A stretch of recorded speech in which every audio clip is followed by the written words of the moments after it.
It's only day 2, and although the weather's changed, we're having the most spectacular start to our Sherborne spring. Yes, there have been millions of mayfly down on the brook. We've had predatory woodpeckers terrorising our tree creepers, and we've got tons of tenacious tits. I'm revelling in river life down here at Sherborne Brook, discovering some of the surprising creatures that call this place home. And I'm still in stunning Shetland. It may be drizzly, but we're here to brighten up your Tuesday evening. Oh yes, it's time for Springwatch! Oh, I wish I hadn't done that.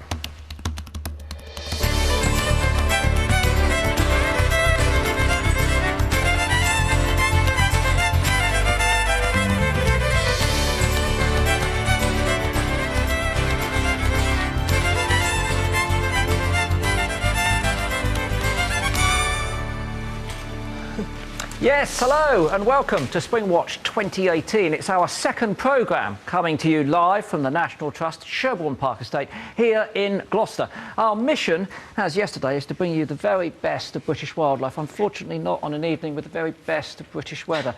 Yesterday we were in colourful polo tops and other attire, but today it's jackets.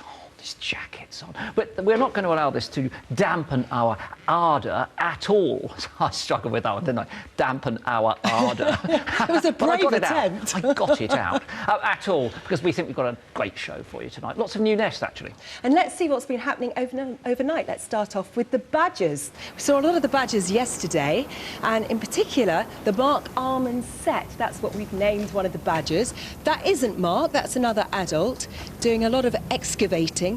They'll do a lot of this all the way through the year. They'll be wanting to get any rubbish out of that set. 2 cubs in that family. And we've seen a lot of activity from those cubs, a lot of playing, a lot of scratching. And we've got a little bat flying through there as well. We didn't see anything of Mark last night, though. I mean, we saw him on the show. He said hello, and he seems to have waved goodbye. Actually, he's on tour, Chris. He really is as well. He's doing a sort of 80s revival festival tour, I think. Can I just say, there's a long series. Yeah. If you use up all of your almond jokes straight away, you're going to run dry. No, I've got a lot. Have you? Oh, yes. I never saw you as a big, soft lot. Sal fan, you know. I'm just wondering how you're going to stretch them all Say out. hello, wave goodbye. Yeah, right. Yeah, right. Anyway, let's have a look at some of our live cameras. What should we look at? Let's look at the marsh tit camera. This is a new camera, well, a new nest for us. We've never had marsh tits before. That's the exterior, and it's in that little slit in the tree. And if we go in, we can see the marsh tit chicks in there. There are 6 chicks, and they're about 10 days old. They're doing really well. They're being fed by both parents. Let's have a look at some of the feeding. Now, there we go. You can see the nest again. The adults are up in the branches. Big fat caterpillar it's going to take into the nest. And just watch this, Chris. We've all seen this before, haven't we? We all know... I've seen it in your dressing room, to be quite honest. The eyes are too big for the belly. You're trying to get the digestive in, and it just won't go in. And, oh, is it going to do it? Oh, what a struggle. Look at that. But they're doing really well, because, look, wing flapping. Yep. What do you reckon? And you can see the pin there. It's not going to be too long, to be quite honest with you. So what are we now? We're Tuesday now. End of the week? Beginning End of of the next? week. Over End the of the weekend, week. They might maybe? hang on over the weekend. I feel perhaps a weekend fledge. But I can tell you something interesting about marsh tits. You know, we've got only 6 chicks in that nest. Yeah. We've got 11 in our blue tit nest. Why do you think there were fewer? Because that's how many they have, maybe? Not only do they have fewer, they can control how many eggs they lay, dependent on the cross-sectional area of the hole that they're nesting in. So if they're lucky enough to find a hole which is really large, they can lay their maximum clutch size. But if they can only find a smaller hole, they actually reduce the number of eggs, because that will mean that it doesn't get overcrowded with the young. That's really clever, isn't it? What about that? So if only people did that in their houses. If they had small houses, you only have 1 kid. If you've got a big house, you could have lots of kids. I knew I should never have a sister. If we didn't have a sister, I'd have double the bedroom space. But, Chris, there is a bit of jeopardy for our marsh tits, I hate to tell you, because look what we saw last night. It's a beautiful owl. It's a tawny owl in glorious sun that's just dipping down in the evening, but it's only 15 metres away from the marsh tit nest. And if you listen carefully, That's the alarm call of the adults. The owl flies off, and you'll see that's when the adult marsh tit comes down and thinks it's safe to go in the nest. So we're going to have to keep an eye on that owl because it's a predator. Yes. And once it knows where those chicks are, then it's going to keep coming back. Serious predator of nesting birds, actually. Normally not birds that are in holes, but we have seen them taking incubating female blackbirds off of nest, even magpies and wood pigeons too. So I think they're safe whilst they're in the hole, well, at least the chicks, but perhaps not the adults. Now, marsh tit is a new nest for Springwatch, but I can bring you another new nest now. It's slightly unusual, another non-native species. So let's have a look at where it is nesting. It's in this hollow in a large dead oak tree, and it's a duck, an unusual duck, a duck with claws which allow it to grip the tree. Still got the webbed feet, but it's got the claws, and look at the alacrity with which it launches and lands in that hole. So a hole nesting duck in the south of England, it's non-native, it can only be, well, the mandarin duck. Yes, the mandarin duck. Let's go inside now and see our female. So this is a species that was brought here from China in the 1920s by a chap called Ezra. He released them in Surrey, and they did really well. They spread very quickly across the south of England, and they were tree specialists. Now, all of that down that you can see her primping about there to ensure that her eggs are well covered when she leaves the nest, she has drawn from her own chest. She's produced that deliberately. She normally only nips off for a couple of hours every day. She's putting in at least a 22-hour stint, this female. And we think that hidden under the down, she has as many as 15 eggs. So it's an unusual species, this little mandarin. Well, that's the female, and as in most duck species, the female's not quite as brightly coloured as the male, but I mean, put your sunglasses on, you know, stand back from the screen, because the male mandarin has completely overdone it. I mean, this is some sort of Versace dandy. It's a handsome duck. What do you mean? It's I gorgeous. think it's a bit of a mess, frankly. Look at that sail on its back. Might appeal to certain females, but not this male, I've got to say. Very, very colourful. Very, very colourful indeed. Now, the key thing is we don't know when the eggs were laid. What we do know is they take between 30 and 31 days to hatch. And what happens when they hatch is that the female will wait for all 15 of them to hatch, perhaps over the period of a day or so. And then those little chicks are going to have to parachute out of the tree and hopefully reach the ground safely. So we'll be keeping our eyes on those mandarins very carefully indeed. Could be a great event. That could be amazing. Should we have a look at them live? Yeah, we could. There she is. It looks so cosy in there, doesn't it? But 15 eggs, I mean, that is a big clutch, isn't it? It is a big clutch. And now, initially, we thought it might have been a case of egg dumping, i.e. when a female will sneak into another female's nest and dump some of her own eggs there, because they don't typically have a clutch that large. But we've seen no other females around. In fact, we've seen very little of the male, but that's typical once he's got the nest going. Sometimes he hangs around, but typically they disappear. Great to have two firsts for Springwatch, the marsh tits and the mandarin duck. Right, let's have a look where we are on the map, because we're obviously in Sherborne. There we are in the southwest of the country, and Gillian, 750 miles away, which is 1,207 kilometres in Shetland Islands. That's where Gillian is. It's a fabulous place for wildlife, and it's famous for its seabirds. Welcome back to Shetland. We're still on the southern tip of the island. We're here on this beautiful, peaceful evening in this gorgeous little inlet called Pirrie Vaux. Shetlands is not just a nationally but a globally important location for seabird colonies. And even in this tiny little inlet, we've had loads of bird action. We've seen Arctic terns, we've seen fulmars, they're still out flying. We've even seen red-throated divers today. At the moment, we've got black guillemot. Now, these are known as tysties over here in the Shetlands. This one is having a lovely preen, but it's probably been out. It's an inshore bird, so it'll be out feeding on fish like butterfish. Absolute beautiful bird. Now, it's doing well here, but as we saw yesterday, many of our seabirds are not doing so well. There's been a dramatic and worrying decline, not just here, but across the country. There is one species, however, that is bucking the trend, and that is gannets. and I went to see for myself a few days ago on Nos, the Isle of Nos.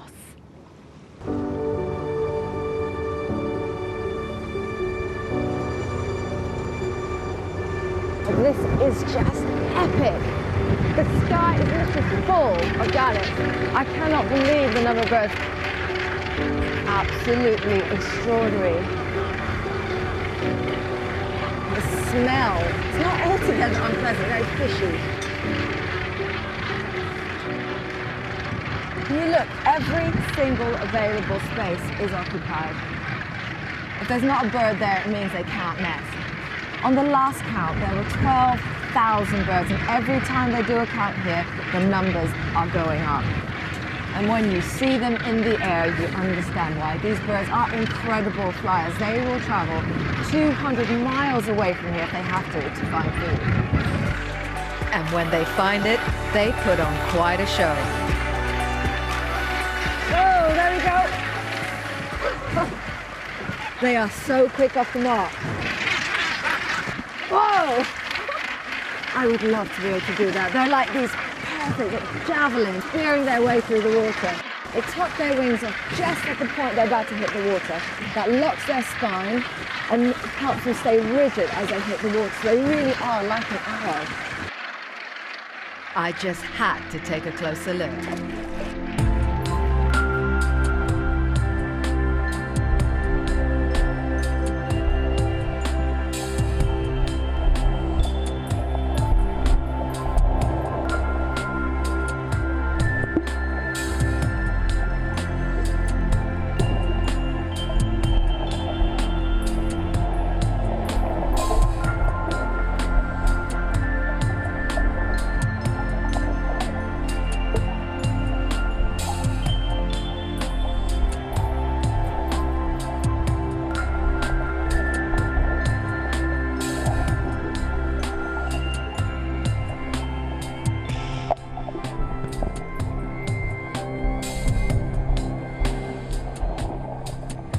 That was an absolutely amazing, unforgettable experience. I must thank Phil Harris for getting us out there. Now, one of the secrets to the gannet success is that they're able to fly these vast distances way offshore to make the most of unpredictable food supplies. But there is one problem that plagues them wherever they go. Take a look at this. Marine plastic pollution. Now, these photos were sent to us by Robbie Brooks. He's a keen birder and photographer here in Shetland. And you can see, it's clear to see, I don't even know how that bird is flying with that plastic bag on its head. Now, just in the few minutes that we got to this beach, I did a quick beach clean, and this is all the plastic I was able to gather up in just a few minutes. Now, some of this creates a problem because the birds ingest them, but at this time of the year, for the gannets especially, they're out at sea gathering nesting material. Now, what they should be looking for is seaweed floating out at sea.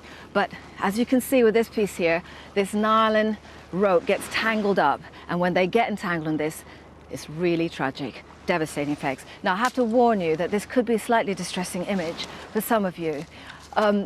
This is a tangled up bit of plastic, but right in the bottom of the screen there is a dead gannet. So we can really see how this can cause a problem.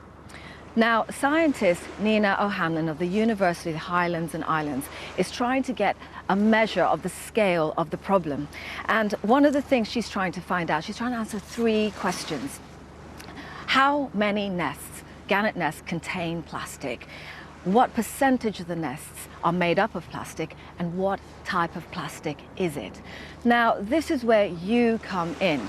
If you're someone that regularly visits seabird nests, please record, take photos.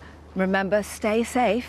But if you can do this, please visit our website. You can find all the information you need of how you can send this to Nina O'Hanlon so she can get a baseline of the problem, and then we can monitor whether the situation improves or worsens over time. Now, from one stunning coastline to another. April has arrived on the Gower, and the peninsula braces itself for an influx of breeding birds. But winter has been reluctant to loosen its grip this year, and the weather remains changeable, with foggy shadows sweeping over these clifftop homes. Spring is on hold, and many birds are still in search of a mate. But the raven family are well ahead of the rest. Perched on a sheltered cliff ledge, a large nest of twigs protects 4 chicks. Just over 2 weeks old, all have survived the challenges of the season so far. But growing mouths means growing stomachs, and the parents have to spend longer away from the nest to satisfy burgeoning appetites.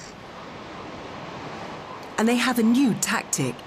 Now that the chicks can keep warm by themselves, the female can keep visual from a vantage point above the nest while her partner forages further afield.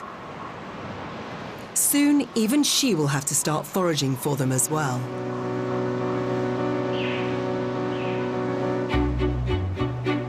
Next to the ravens' avian apartment are their restless relatives, the choughs.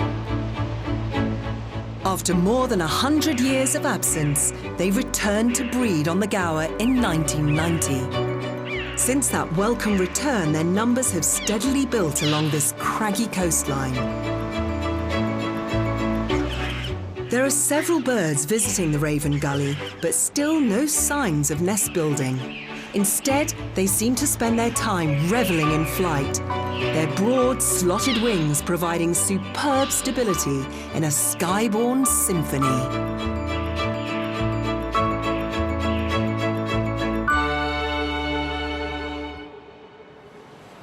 Below the ravens' high-rise accommodation, a harbour porpoise breaks the surface,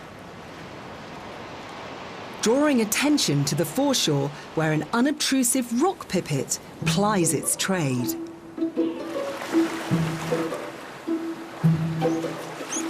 This easily overlooked bird forages amongst the rocks for invertebrates when the tide is low.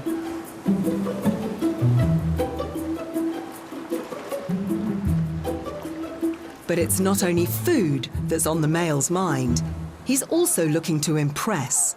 And that means an extraordinary musical performance on the wing. Rising slowly, his song reaches crescendo at the apex of his flight before he parachutes gently down in a descending encore.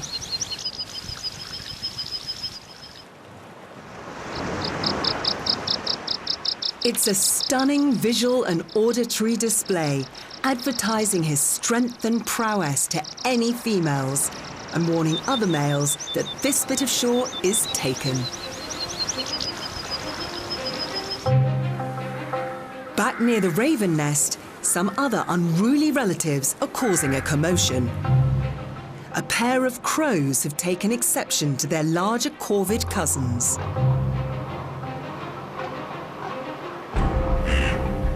It's 2-1 as they repeatedly dive bomb one of the ravens. But ravens have aerial skills of their own, and an acrobatic backflip leaves its feet free to fend off the attackers in mid-air. With the crows in their place for now, the adult returns to the nest. It's 3 weeks since the chicks first hatched, but sadly, 4 chicks have become 3. The demand for food in this challenging season and the constant battles with other species has meant the smallest chick couldn't make it. Instinctively, the adults will always feed the biggest, noisiest chick first, working down the pecking order to the smallest. When food is scarce, the smallest starves. It's nature's way of ensuring the overall brood has the best chance. Whether the remaining 3 chicks will survive remains to be seen.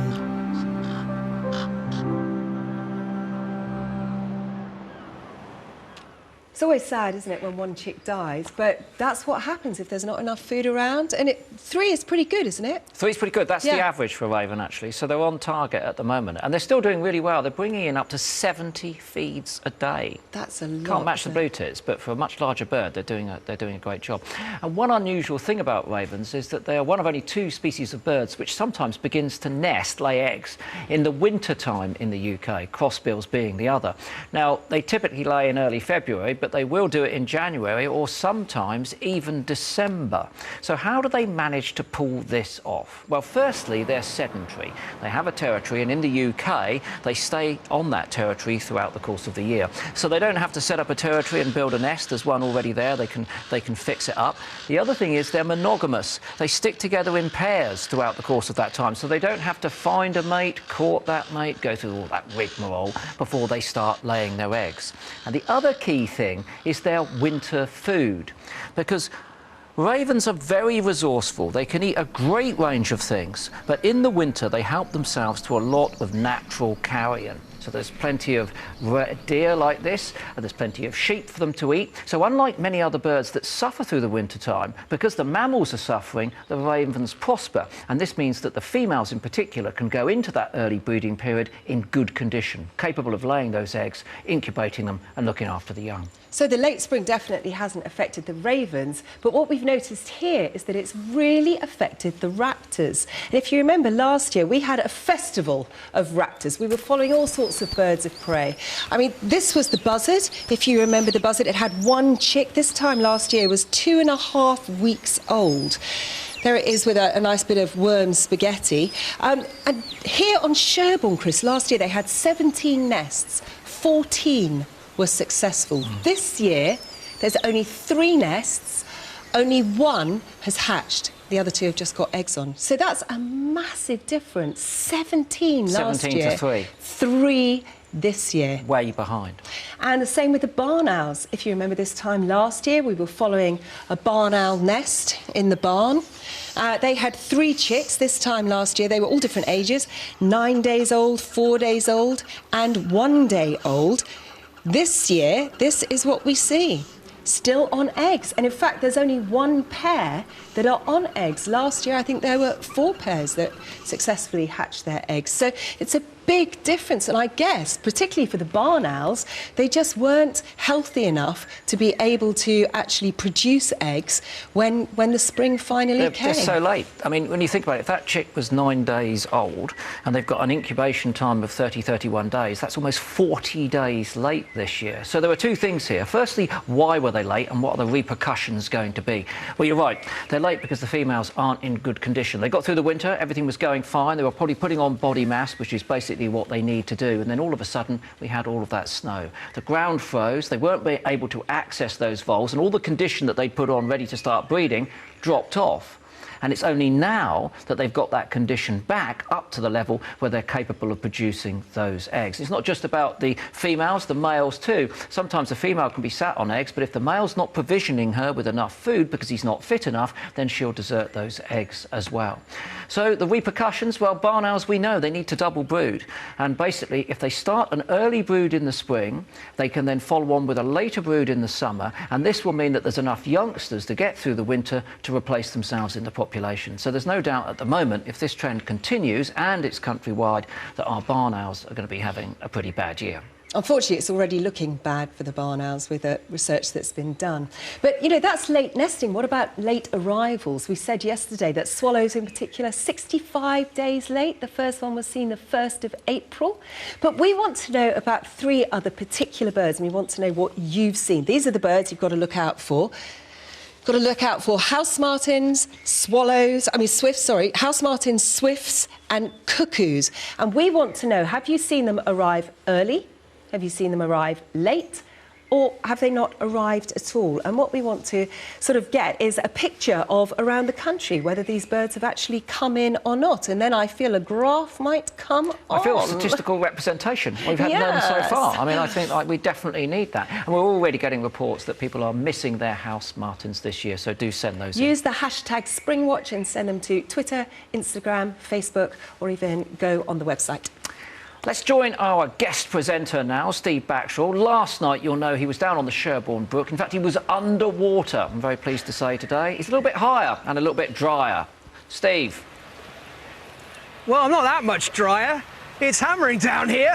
But it's better than being chest deep in the water, I guess. In fact, I would say that this is one of the most civilised way of exploring any waterway, being in a canoe.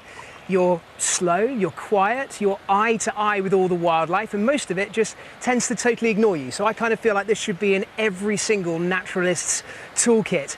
One bird, though, you don't need to worry away because they're far too robust for that, are swans. And over the last few years, I've managed to gain quite a relationship with a couple of swans on my local patch because they've moved in. I have to say they were uninvited guests, but for 3 years now, they've been nesting on my lawn. Last year, they had 5 cygnets. This year, they're already on 7 eggs. But it seems the nesting instinct is so hardwired that they just won't stop. They're taking everything from my lawn. That's my highly expensive carbon fibre kayak paddles there. And also you can see my garden hose. They've taken the entire thing. And I, for one, am not brave enough to go and get it back. I'm pretty sure that if you were sunbathing on our lawn, pretty soon you would get dragged into that nest. They are the most conspicuous birds on any waterway by far, it has to be said. But I really feel that if you're out here exploring on a river, it's important to use all your senses, not just sight. So you want to be using sound and taste and smell as well. And on that note, just yesterday I was down at the boathouse, just down the river from here, and I found this, which is admittedly just a handful of soggy poo, but it's very special poo. This is spraint, and this is a sign of otters, and otters that you might be very, very lucky to see with the naked eye. But here at Springwatch, we do the hard work so you don't have to. I'm unveiling now Brook Cam. So this camera is going to be in place watching the place where I found this otter spraint. This is it right now.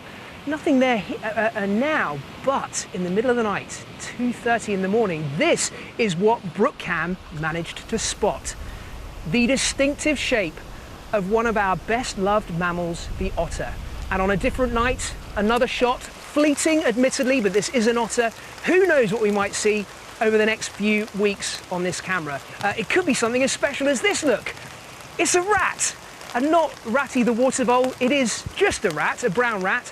But these highly adaptable, resourceful beasts are certainly capable of swimming, that's for sure. So, yeah, taste and smell are all very important when you're looking for wildlife, but also hearing as well. So if you go out looking for a kingfisher, which is one of those glory birds, every day you see a kingfisher is a special day. Just go out looking for a bright blue bird, you're highly unlikely to find it. If, though, you listen out for this call, not the most beautiful or complex of songs, but very, very distinctive. If you hear those notes and then look out for an even more distinctive flight pattern, a bird that's flying with almost clockwork whirring of its wings over the surface of the water, dead straight, no bobbing to its flight pattern as you might find in other birds, and you follow that, you could well be lucky enough to find a kingfisher. So it may not be as beautiful as the songs of many other birds around here, but to me, it's definitely one of the most special. A much more noisy bird, though, is the coot, and that's one that is around all the time as well. Not a favourite of birders. This monochrome monster is one I guess we quite often think as being something that scares away the more special birds, but that's a mistake because the coot has a dark side to its personality. So our cameraman Lindsay was out here very first thing in the morning, just after dawn, and in the first light of dawn, in a glorious mist, he saw this particularly brutal spectacle. 4 coots going hammer and tongs, head to head, tearing chunks out of each other. And this didn't last for half an hour or so. It went on for 3 hours. Coots are without doubt territorial. They have that white frontal disc above the beak, and the larger that is, the more dominant that bird is going to be. And they'll drive away pretty much anything they fear is wandering into their patch. And as you can see, they are quite prepared to fight for hours and hours and hours. I have absolutely no idea where they get the energy from. But Chris and Michaela, I guess we're just lucky that the two of you don't fight like that. You haven't seen us in the canteen when it comes to sticky toffee pudding. I like the coot, though. The coot is the Ray Winston of birds. You know, it's betmorehen.com. It's a bit of hard stuff, isn't it? The coot does things in. In fact, it does things in, because last week lots of people saw this on Twitter. Look at this. Here is a coot, not fighting another coot, but actively drowning, yes, drowning a buzzard. 1,241 likes on Twitter. And this was sent in by Naomi Portnoy from Alblasser's ward in the Netherlands. And she said, my first visual of the attack was the coot flapping, pecking and jumping on and off of the buzzard, by which time it was in the water. The buzzard was quite waterlogged and the coot made sure it drowned completely. And even when it was dead, the coot stood on the buzzard and continued pecking it for some time. That is extraordinary behaviour. You almost wonder maybe it was injured? It could have been injured, but she says there was a nest nearby with young coots in, so equally it could have been after the coots. It could have got in the water, got waterlogged. And I mean, you've seen coots in action. Oh, I tell you, he's but it's Arnold, that nevertheless one. extraordinary. What isn't extraordinary is birds drowning other birds deliberately, and there is a master that lives amongst us that can do this, and this is the sparrowhawk. Here's a picture of a sparrowhawk drowning a green woodpecker, albeit not in a pool but in mud, and here another, a second sparrowhawk, this time drowning a pigeon in a pond. And I've never seen it myself, but I've heard plenty of people who are reliable tell me that they've seen sparrowhawks catching birds in their garden, deliberately dragging them across the lawn and then plunging them into the pond. Someone I know saw a magpie dispatched like that. So this is obviously a method of killing which the sparrowhawk has perfected. Well, maybe that's what happened here, because just take a look at this extraordinary footage.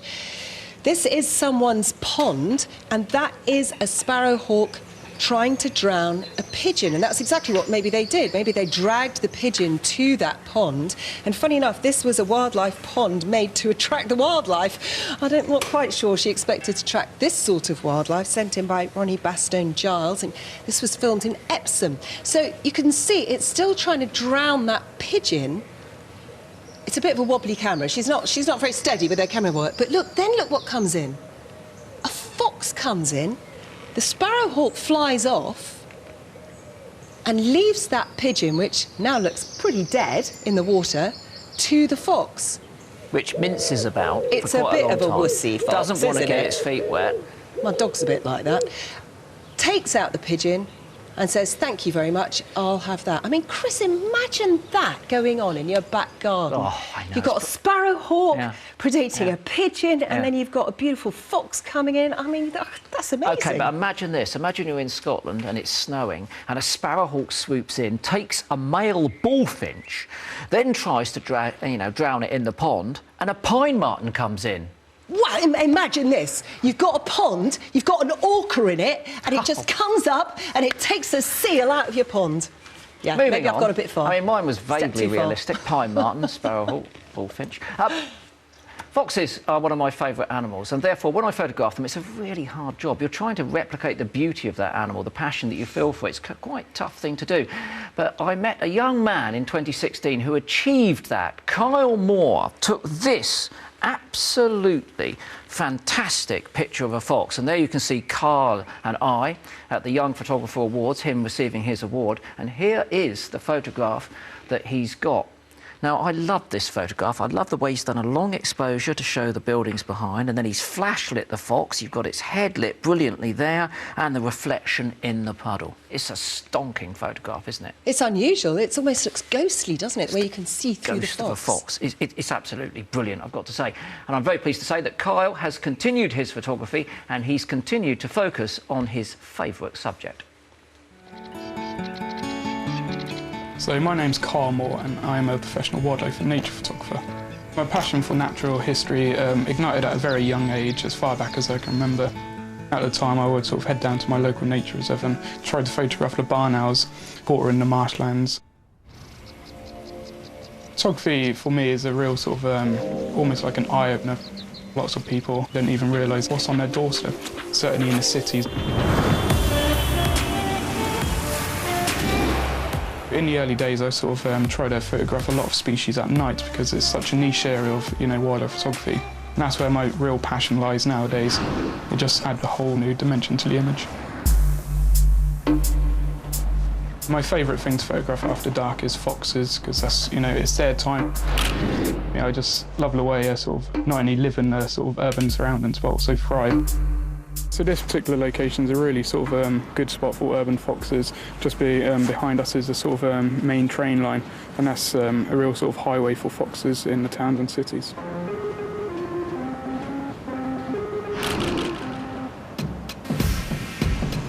When the streets quieten down, the foxes, can get behind the sort of shops, and there's a lot of sort of easy meals for them.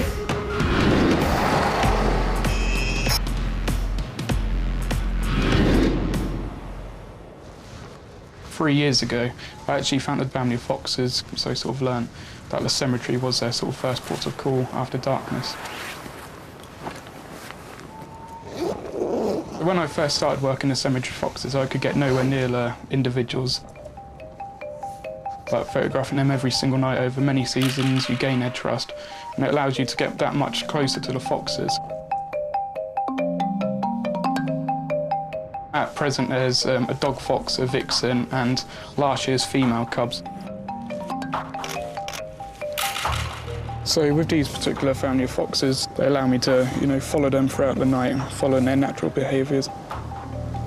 So this is Basil, the dog fox, which is the current sort of dominant male in the area. Out of all the sort of foxes I photograph, he's the boldest. He's got a sort of iconic white tip to his tail, so it's always easy to sort of identify him. So this particular fox is last year's female.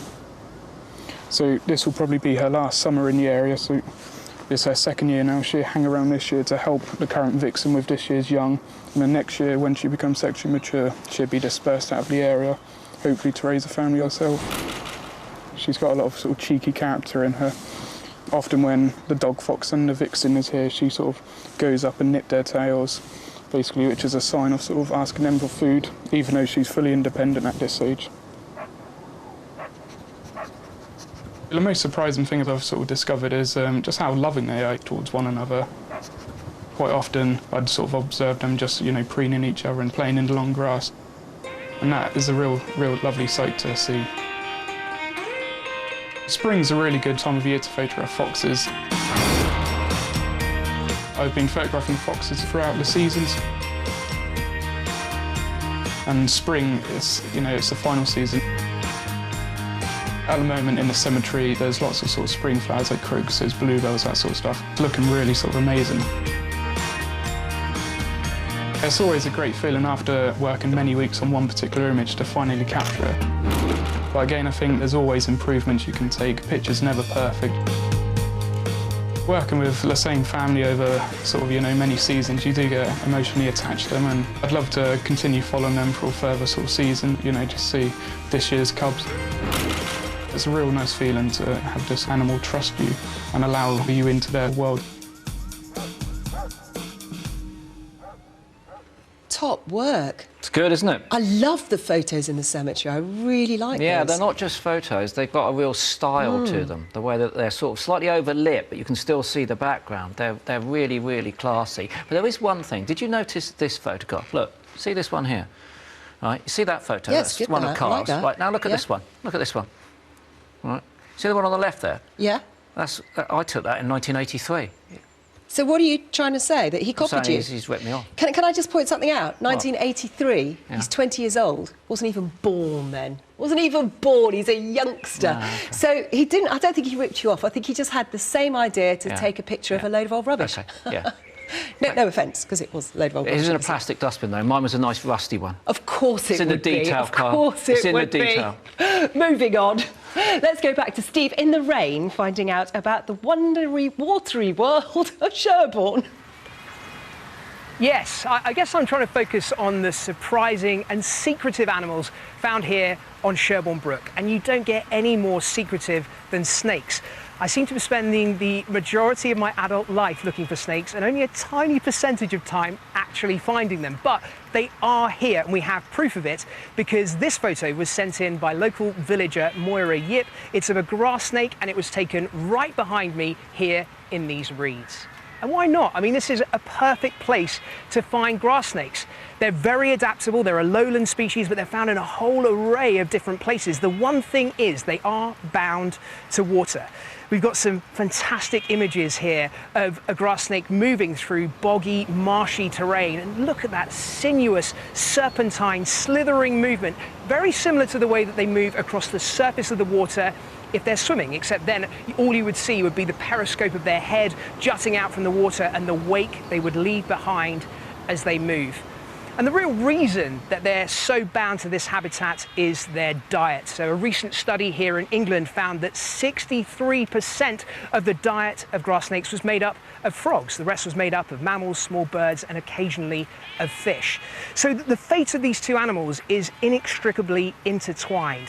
And there is some evidence to suggest that grass snakes are on the decline. It's very, very difficult to button that down, though, because we don't have an accurate population estimate of grass snakes here in the UK. However, just up the road from here, in Byberry, there is a study going on with the National Trust. Byberry is just a chocolate box village, and if I know anything from watching Midsummer Murders, it's that a village this perfect has to have a dark secret. But this one doesn't. It's just kind of just as lovely as it looks. It is, though, full of tourists, and there's a lot of footfall there. But in the centre of the village is a flower-rich water meadow, and that is a haven for snakes. I went there the other day with Ranger Ellie Castle to find out more.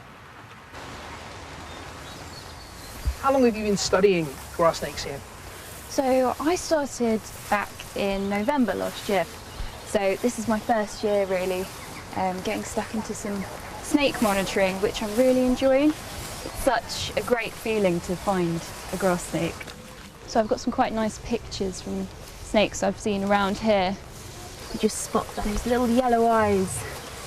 All these tourists, if they knew that these fields were full of snakes, would completely lose it. Oh yeah, I mean, I've had a few come up to me and said, what are you looking for? And I say, I'm looking for snakes. And they go, oh. I go, oh, but why are you like that? They're amazing little creatures. And no, some people just don't understand. I think they get a bit of a bad rep sometimes, but they are lovely. Although part of this survey is just going out and wandering looking for grass snakes, there is one little trick that herpetologists all over the world use to attract reptiles, and that's simply putting down little bits of corrugated iron. Those warm up faster than the surrounding environment, and so reptiles, being so-called cold-blooded, will go underneath to thermoregulate, to suck up some of that warmth. So we wandered around checking out these bits of corrugated iron, and eventually we got lucky.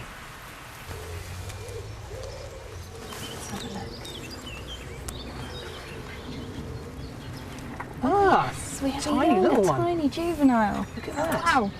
So it already has the classic bright yellow collar at the back of the head, barring running down the underside, and its eyes are blue. Look at that, it's getting ready to shed its skin. So that was a yearling. It would have hatched out of its egg just last year. This, though, is a mature adult grass snake, and it is a thing to behold. The females are rather larger than the males. They can get to be even bigger than this animal here. And we took the opportunity of having this wonderful rescue snake around to get some close-up shots of the grass snake, because I think they're worth looking at. Looking here at the ventral scales of the animal, those are the ones that are primarily used for locomotion. As you move up the animal towards the head, you're going to get the distinctive signs that enable you to tell this apart from our other species of snake. So the yellow collar behind the head. If you were to get close enough to look it in the eye, you'd see a very different eye to the adder, which has a red eye and a vertical slit-shaped pupil, as opposed to the round pupil found on this, the grass snake. The adder as well is a venomous snake. I certainly wouldn't be handling it like this. But grass snakes, you know, they're very timid animals. They're very loath to bite. In fact, what they usually do in defense is to emit a rather foul-smelling secretion from their anal glands, which has a smell that, once smelt, is never forgotten. In fact, it will be lingering on your clothes for the rest of your life. I, generally speaking, just chuck that t-shirt away because it's never going to get any better. And the last thing they will do, if they really feel threatened, is to feign death. They'll roll onto their back, the mouth sprawls open, the tongue is sprawling alongside the mouth, and any predator that will only take live prey will leave them well alone. So right now, this is the distribution map of grass snakes in the UK. The red area is where they're known to occur, not famously in Ireland or in northern Scotland, certainly not in Shetland, up where Juliana is right now. But let's face it, she's not suffering for a lack of fabulous wildlife. Thanks, Steve. Yes, we're back in Shetland at this gorgeous inlet of Pirrie Vaux. I've been perched on this cliff watching seabirds soaring around, and the key seabird here is the fulmar. These are absolutely beautiful birds. They're members of the petrel family, delicate birds and supreme flyers. Now, over 100 years ago, they were very rare in Britain. In fact, they didn't breed at all on the mainland. And the first records of breeding fulmars on Shetland was in 1878. Since then, they have been making their progress south all the way to Scotland, actually even as far as Cornwall. And the secret to their success is their adaptability. They are surface feeders. They'll take fish, they'll take jellyfish, they'll take squid, they'll even take plankton. But surface feeding means that they also ingest ocean plastics. Now, the next photo might be a bit upsetting for some of you, but it does tell a really, really important story. This was sent in by Dr. Jan van Franeker from the Wageningen University in the Netherlands. And the stomach contents there, you can clearly see are marine plastics, particularly in this photo. Now, 95% of fulmars in the North Sea are estimated to have plastic in their stomach contents. Scientists are still investigating whether there is a direct link between marine plastics and cause of death, but at the very least, it tells the story and it indicates the scale of the problem.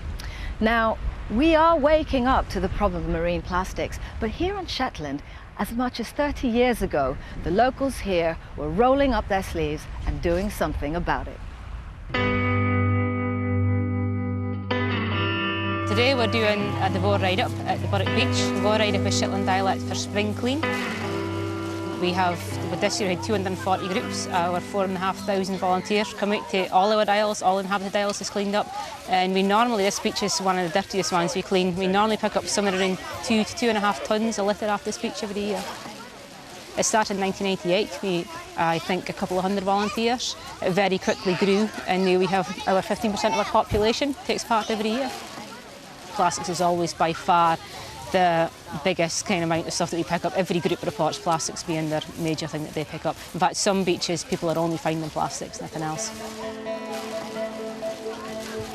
It's terrible. It's just a mess. These are ropes, more plastic, and more plastic. I just saw Dad's boat over there and it looked like it had probably eaten too much plastic and it just died. Well, a lot of it comes to local industry, local folk, but there is things that travel very long distances. For example, today we'll ask the Bairns and we asked all our volunteers to collect lobster pot tags. They come from Maine, Rhode Island, Canada, America, and all around, and it just shows how far. It's such a unique piece of litter because you can trace it back to where it was put in the water. So we can then show how far to the Bairns, how far it travels and how it comes in currents to Shetland. Now that's really incredible work, but beach cleans are just scratching the surface of the problem, but they are still important to do because they connect us to the problem, they get us talking about it and doing something about it. So here on the Shetlands, we've been talking about the threats to our seabirds. Further south in North Yorkshire, we have been following the fortunes of a very charming farmland bird. Early spring in North Yorkshire, home to an increasingly rare farmland bird, the lapwing.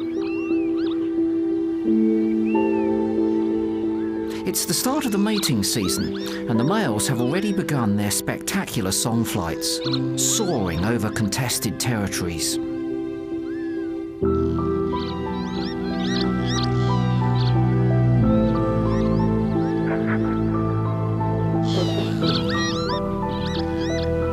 Rivals swoop in parallel patterns, echoing each other's peewit call in a display of agility designed to impress.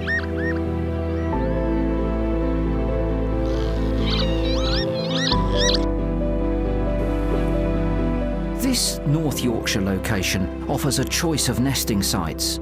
Moorland on one side, and across the wall, farmland. It's a gamble on both sides. Both have hazards and advantages for nesting lapwings. Farmland nest are more exposed on the closely cropped grass, but have better visibility to watch out for predators. The moorland nest are on higher ground, where the wind is stronger and the rain heavier. But the long grass hides eggs and chicks, providing vital cover.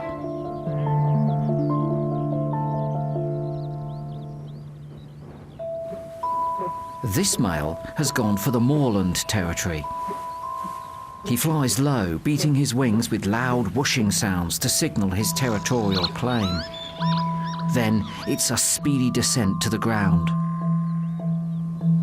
He's caught the eye of a female. Scratching a temporary scrape into the ground, he displays his bright tail coverts.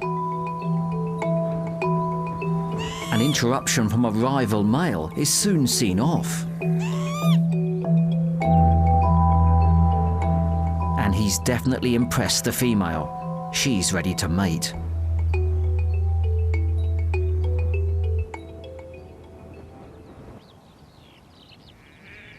Back on the farmland side of the wall, a female lapwing also has a nest. Her shallow nest scrape is lined with dry grass, and 4 eggs lie well camouflaged. But in this habitat, that isn't always enough. Another female has been driven off her nest by a lamb. It may just be curious, but sheep have been recorded eating ground nesting birds, so could this be a wolf in sheep's clothing? Feigning injury, the female tries to draw the lamb away.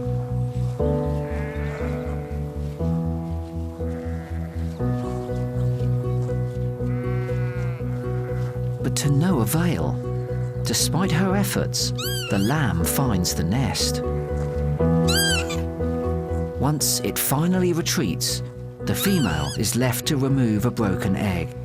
It's one less chick she's going to hatch this year. Nesting on the ground makes lapwings vulnerable to a whole host of predators on both sides of the wall, each dealt with in its own particular way. For a pheasant, it's an aerial bombardment. Life here is a constant battle of vigilance and deterrence.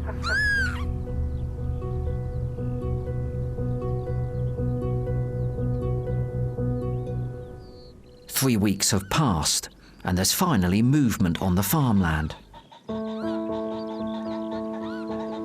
2 tiny lapwing chicks are taking a walk. The chicks are precocial, which means they can walk within hours of hatching.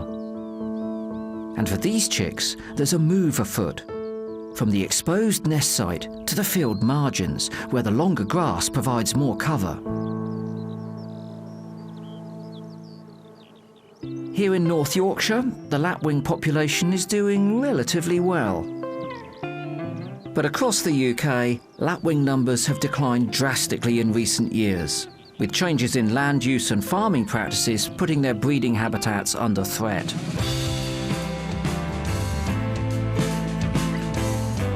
That means that the chicks that have made it this far are vital for this declining species, and will hopefully return as adults next year to begin this cycle once more.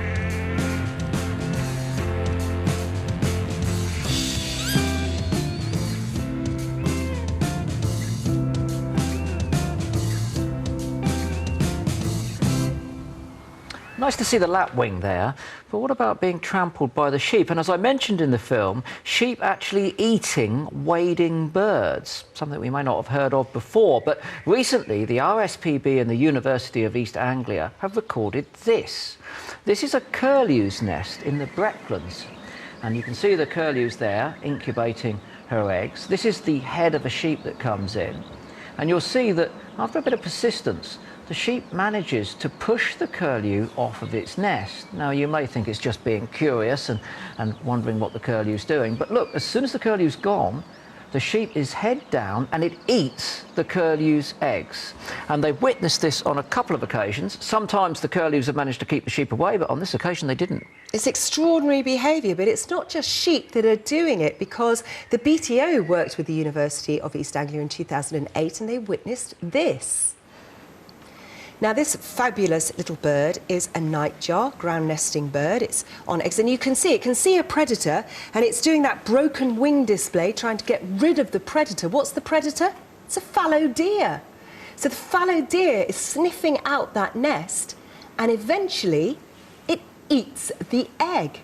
And it's not just fallow deer that have been seen doing it. Muntjac deer have been seen doing it on woodlark chicks. Eating woodlark chicks as well. It's extraordinary. I found another study published in 1988 by Rob Furness on the Isle of Fula. And during the time that he was studying the Arctic terns there, he found that 680 of them, this is the chicks, not the eggs, were eaten by sheep, along with 10 Arctic skewer chicks. Now, let's be very clear, these are herbivores. They're not going out nest hunting. But what we think is happening here is that they're coming across these nests and there's some nutrient deficiency in their diet. It may just be the calcium from the egg shells that they want, and it's this that's leading them to eat them. But given that we've got somewhere in the region of 33 million sheep in the UK, and 6.4 million of them are in our uplands, and in 2009 we only had about 68,000 pairs of curlew, and they've declined since. It would be interesting to know what impact sheep might be having on our wading bird population, if any. It could be learned behaviour as well, they remember, you know, particularly with the 680. And it might only be in areas where they have these nutrient deficiencies, but we don't know. And there's a lot of sheep out there. Fascinating behaviour there, and if you see anything like that, we'd love to hear about it. There are plenty of ways you can get in contact with us and plenty of ways that you can watch. The easiest way to reach us is to go online and be our friend on social media. You can like us on Facebook, adding your pictures and comments to our page. Follow us on Instagram and tag us into your photographs, or tweet us your questions at BBC Springwatch. And don't forget, you can watch the live cameras day and night at bbc.co.uk/Springwatch. And you can also watch those live cameras on the red buttons. Great thing to do. They're on 20 hours a day. Steve, nice to see you. Well, a little bit dry. Yeah, it's nice and warm in here, isn't it? Should we swap jobs tomorrow? No, you're out there. No. I've got a very quick question for you. From Alex Page. I've seen adders in the wild. Love to see a grass snake. Can you give me any tips for finding one? Well, most of the time it's just serendipity, but if you're looking to make it happen, it's all about timing. So going out on a moist summer's day when it's cloudy in the morning and then the sun comes out, you're quite likely to see them out basking in an evident area, south-facing, massive vegetation alongside a riverbank. That's the best chance you have of really going out and trying to find them. You've got to look for them, haven't you? Because most people don't just come across them, really. Absolutely, unless they're in your manure or your compost heap. Yeah, absolutely. Well, sadly, that's all we've got time for today. We will be back, of course, tomorrow. And Gillian is heading north to look for the Shetland's most famous mammal. And I'm going to be investigating this home for a multitude of beasts. It's an ancient oak, and I'm going to be spending the night in it. And, of course, we'll be showing you all the drama as it unfolds with our live cameras. And there are our blue tits. So the Springwatch soap will continue. We'll see you tomorrow. We'll be catching up with all our live cameras. Don't forget to watch them, as we were saying, on the internet and on the red button as well. We'll see you tomorrow at 8 o'clock. Bye-bye. Good night.